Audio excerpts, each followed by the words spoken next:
The Easy Sports Talk Show with Ed Smith and Javon Adams.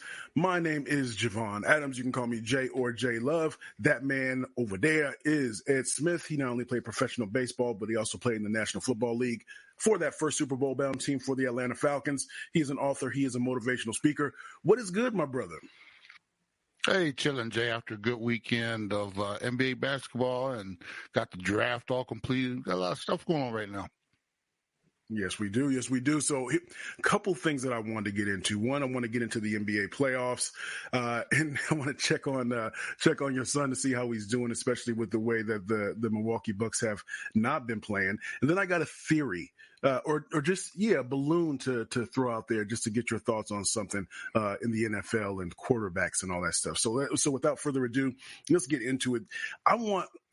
This is where I want to start. Since we broadcast from Phoenix, from the Phoenix metropolitan area, the Suns going into the season, they were billed as a super team. I don't think we ever called them a super team though, because I know Bradley Beal's supposed to be good, but Bradley Beal's not that dude. And just because you have 3 stars on a team doesn't make you a super team. I didn't think they were going to be able to fill out that roster. They did much better job than I thought that they would based upon the limited amount of cap space that they had to work with. And you mentioned, hey, Jay, we got to see how many games these dudes play together in total before we say anything. And I think, what was it, 30 something? I think that you saw, but they get swept by the Minnesota Timberwolves. And I just wanted your thoughts on that, because there's dysfunction afoot in the world of the Phoenix Suns. Man, you know what they showed me is no matter how much talent you put together, you got to have heart. And these Phoenix Suns, man, I'm not going to call them soft because, at that level, nobody's soft. But, man, they showed no heart at all. Minnesota came in and put their foot on their throat, both on the road and at home here in Phoenix. And you're thinking at some point they're going to step up and bow up and, some type of, last stand. And they just couldn't do it, man. And like I said, it comes down to not having a heart of the team. And if you look at that team, how it's constructed, Durant, he's always been, hey, I just want to hoop. That's all he wants to do. Okay. Booker, he's out there scoring points, but sometimes they're like, I'm not going to say they're meaningless points, but there's no, and Beal, he's just there sometime. And there's no, you look at each team, you look at even the New York Knicks, you got Brunson, who's the heart of the team. You go to some of these other teams and you can say that dude's the heart of that team. There is no heart of the Phoenix Suns. And no matter how much talent you put together, you just can't fake it when it gets to this, when you get into the playoffs, one thing regular season, you can fake that funk on that nasty dunk. But when you get to the playoffs, when it means, live or die, ride or die, you go home. And some of these other teams just showed that they were more, I don't know, I keep saying that they just had more heart and desire than the Suns did. And that's going to be a problem because you can't move any of those 3 guys. And, so with that nucleus, you're going to have to come back and try to do it again. And, what are you going to do? You got no point guard. You got nobody to run the show. And you got, we always gave CP3 a hard time, right? But during his time here, he was that dude. He was a dude, might have got on some nerves, might have, not always there with injury and stuff like that. But he was a heart of that team. You can see how they're missing that right now. And no matter how much talent you think you put together, if you don't have that in the playoffs, you're going to be going home after a 4-0 sweep against a young team that came and just put it to you, man. True indeed. So, and along those lines, you mentioned heart, but I'm curious about what you think the responsibility of an athlete is. I'm sure in the locker rooms and in the clubhouses that you had coaches that you didn't necessarily like along the way. There's a story, and the reason I'm saying this is because there's a story that came out just after the game yesterday. Essentially, it's from The Athletic, that essentially said that the Suns, part of their dysfunction is that they don't respect or like the coach. But I'm curious as to can that always be the excuse or part of the excuse? Because they could bring in another coach and you don't like him, then what you going to do? Waste another year of your career? And then you bring in another coach and then you don't like that coach. There is no perfect coach. This is the same way that there are no perfect players. I'm just curious about what the responsibility for the athlete is, the player is to, if you don't like the coach, maybe you can voice your displeasure after you win a championship and say, please get this guy out, or after you go deep in the playoffs and then go to the ownership and say, and make your case. But what's the responsibility, if anything, for players to just get on the same page, whether you love the guy 100% or not?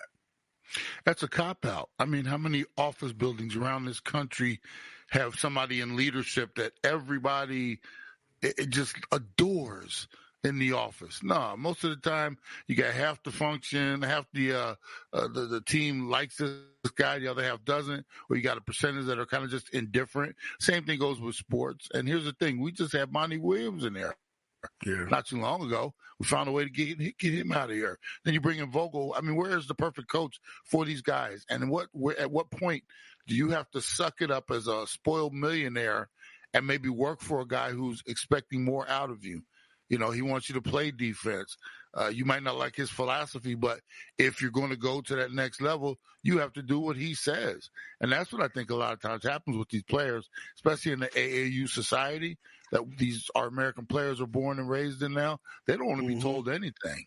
You know, it's their way. If they don't like it, they're going to go play for another AAU team. If they don't like it in college, now they're transferring in the portal. It's just that quick. And, you know, I know we got some older players here, not necessarily of the AAU or NIL, time frame, but the same attitude is evolved from these guys. You know, who's this guy to tell me what to do?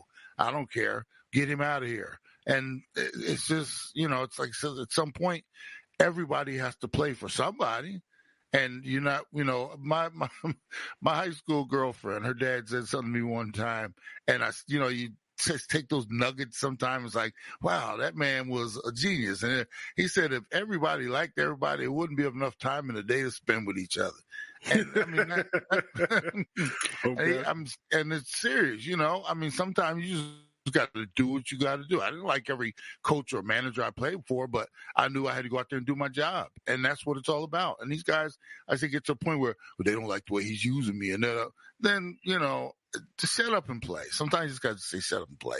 And then sometimes it comes down to the results. If you win, everybody's happy. Everybody loves everybody. If you're not winning, and part of the reason Suns didn't win because they didn't play enough together, they weren't tough enough, you run down the list, and some of that comes from them, you know, not from them pushing back from a coach that might have been demanding more of them, but they weren't willing to give it. So whose fault is that? Good. That's good. Good word right there. Let's get a couple other series. I don't want to go through everyone. I did want to touch on. I think we mentioned this when we were kind of our preview of sorts, just looking at the first round matchups, and mentioned that the Milwaukee and the Pacers. I said, I don't know, man. Maybe the Pacers might be able to get them, especially because we didn't know if Giannis was going to play the first couple games. But Giannis still hasn't played, and the series is 3-1. Dame Lillard didn't play. Didn't play on Sunday. I mean, how are you looking at how is the household? Because I know your son is a Milwaukee fan. Is he resigned to the fact, well, my favorite player on the team isn't playing, therefore we're at a disadvantage? Or how's that going, and how do you see this series, man? He's trying to put a lot of blame on Doc, and I keep telling him the players are the ones that got to get out there and do it. And, you know, but he's resolved to the fact that it just doesn't look good for them. Here we are once again, Jay. Giannis has become absent in the playoffs. I mean, he's figured out a way the last couple or so where since he's won his title about 3 or 4 years ago, however long it's been, we get to this time of the year and something nagging happens, and it's almost like becoming a recurring theme. And that team is just not going to win without him. And then also when he's in there, I don't like the way they use him, whether it's Doc or whoever's coaching this team. Is just, you know, your big man should have some type of post game in him and should be bringing the ball up every single time. It's almost like, you know, he's the man and he's like, well, I want to bring the ball up. Okay, you do whatever you want to do, Giannis, you know, because I'm not going to tell you not to do what you want to do. So, and with Doc in there, I thought Doc would be the one to bring some structure. Well, in in the light of everything, Doc was the stake in the grass who came in, got the other coach kicked out. And I don't know if Doc really wanted that job. And I don't know if he should be there moving forward after this, because Indiana's much better basketball team. They're going to win this series. Milwaukee's down 3-1 now, but we're resolved here in the household, which I'm glad about, because I was really worried. They get them long. I'll have to tell you a funny story off air. You and I, just a couple nights ago, I had to give him one of them looks, man. But yeah, we're resolved to the fact that this one's not going to end well. And, it's a sign of, no matter how many superstars, once again, no matter how many superstars you just throw together, and this one is consisted of two with that, because everybody thought Dame and Giannis, oh my God, juggernaut. Nah, you need that cohesiveness. You need everybody on the same page once again, and it's just not gelling all year. Just never quite, yeah. And we're seeing it now in the playoffs. You can't just turn it on in April and expect it all of a sudden everything to be right. And they have been right all season long. Last one I want to touch on, I had to open the wound, is the 3-1. The Lakers are down to the Nuggets. We got one. LeBron, what was it, after losing game 3 in the post-game press conference, said it's just a game. You can't tell me that, man. You can't tell me it's just a game when all of your actions throughout the season, as you're going to look to become the highest scoring player, and you're doing the crown thing and all those things, and then when you down 0-3, you say, it's just a game, man. Just ease up, man. Just don't worry about it. We straight. We good, baby. I mean, that's something else right there. But 3-1, I think that I am happy that they didn't go out like the Suns in the sense of getting swept. So getting one is better than getting none. But this is a foregone conclusion, because I think when they play, today, that the Lakers are probably out of there. And in the same way that you mentioned with the Suns, there's not a lot that the Suns could be able to do unless they try to trade a Durant or something like that. Lakers are pretty much boxed in too, because of all the decisions that they made to put them where they are right now. But your thoughts on that series? It's a foregone conclusion to me, unfortunately. Well, it's a lock. He's going to be playing with his son next year there in L.A. Well, because that's just, he says it and it's supposed to be done, right? But, right. I love how, it's just a game when you're down 3-0.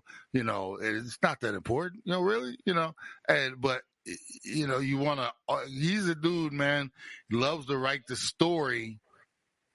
How do you do it? Like, instead of writing the story to end, he likes to wait till the story ends and then writes it, because it fits his narrative the best, I will say this, though. I think, look, LeBron, when you make the wrong decisions, when you put yes, we got a championship out of it. I don't care what nobody says, it's a championship. Bubble. So I'll take it. I don't care if it's a hubba, a bubble, whatever. But you think that this person, meaning Anthony Davis, is going to be the second. I'll be able to push everything on him and everything will be fine. But Anthony Davis is a 2, not a 1. Right. Yes. And then you try to say, well, let's bring D'Lo back. D'Lo is a 4, not a 3. Yeah. And all these bad decisions, and nobody's perfect, but man, sometimes when you're a part of that decision-making circle, that council for the Lakers that they have, and LeBron and his team are part of that, you got to wear some of that. You got to wear some of that. He never will. LeBron's never made a bad move in his career. I'm not a Lakers fan, and I know you got your championship in the bubble, but I would still ask you, would have been 6 years together? 6 years? Yeah. Do you consider that a success, especially when you're looking at? No, okay. I don't. Thank you. We made it to the conference finals once. We made it got the championship. And we've been in the playoffs a couple times. I mean, nah, man, nah. You were a 10 seed, or no, 7 seed this year, and you're talking about, they're talking about taking out the Nuggets and stuff like that. And nah, man, this is one of those. You have to wear the good just as much as you wear the bad. You have to look at these seasons where you got, gentlemen sweep. And here's the thing: nothing's in stone until they get, they could go on a run here. We never know, but you can't. It can't be like, well, I'm the greatest to ever play the game, but at the same time, you got these outs in the first round and won the one title in 6 years there. So, I love how everything is dictated by the narrative after the fact. Then he's always got something to say. One of the most passive aggressive, just, in his tweets and in his messages and stuff like that. One of the most passive aggressive people I've ever seen in all of sports history. Because, he loves to have an opinion on everything, and it's always kind of bent toward his narrative. So, take it for what it's worth. We'll see what they do tonight. It's going to be a long playoff run without the Lakers in there if they do get bounced tonight. Because doggone well, nothing scripted, but they would love to have them hanging around. The question is, would they sacrifice, if the commissioner had a magic ball, would he sacrifice the Nuggets to have LeBron hanging around, like, say, to the conference finals or even? Oh, yeah. I think so. Yeah, because then that just gives more content that just drives the machine. But they'll still figure their way out. The crazy part is they'll get bounced here in the first round, whether it's tonight or whatever, and somehow they'll figure out a way to fit the Lakers into the discussion all the way to the championship and beyond. Hey, how do you think the Lakers would be doing if they were still in, matched up against such and such? It's like, really?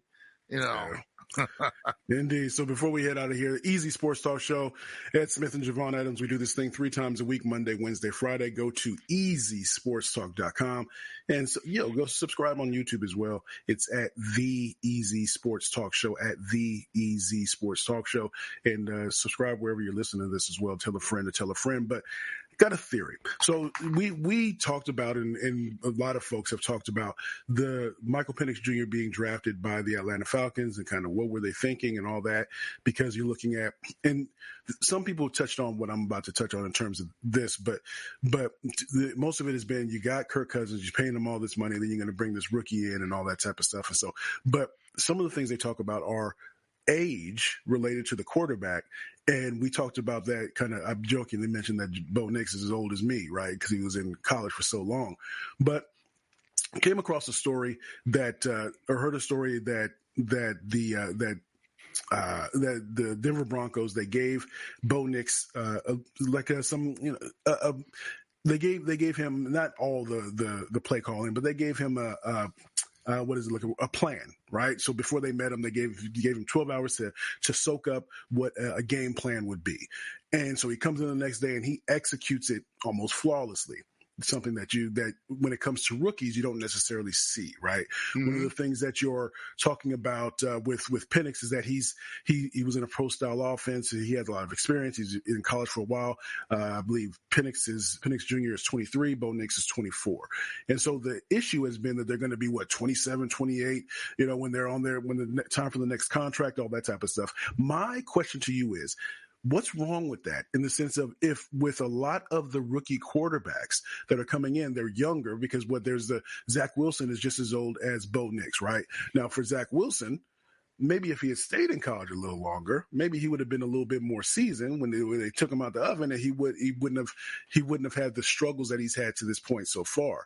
I'm just thinking, what's wrong with that? I get it. If you're the player, you want to get in there because you want to get to your second contract as soon as possible for the money aspect of things. But from an organizational standpoint, wouldn't you want these players to stay in a little bit longer if they could, so that they could become a little bit more experienced and become a little more ready for the rigors of becoming a professional? No, I'm right there with you. I totally agree. And what happens, Jay, is when it's all about the analytics now, and it's all about, well, look how everybody else is doing it. Yeah, you have to get the quarterback in there as soon as possible, so you can get him ready as fast as possible, so you can take advantage of him on his rookie deal, and without even thinking, why not bring him along slowly so he learns and processes, and by the time we get him in there, he's more seasoned.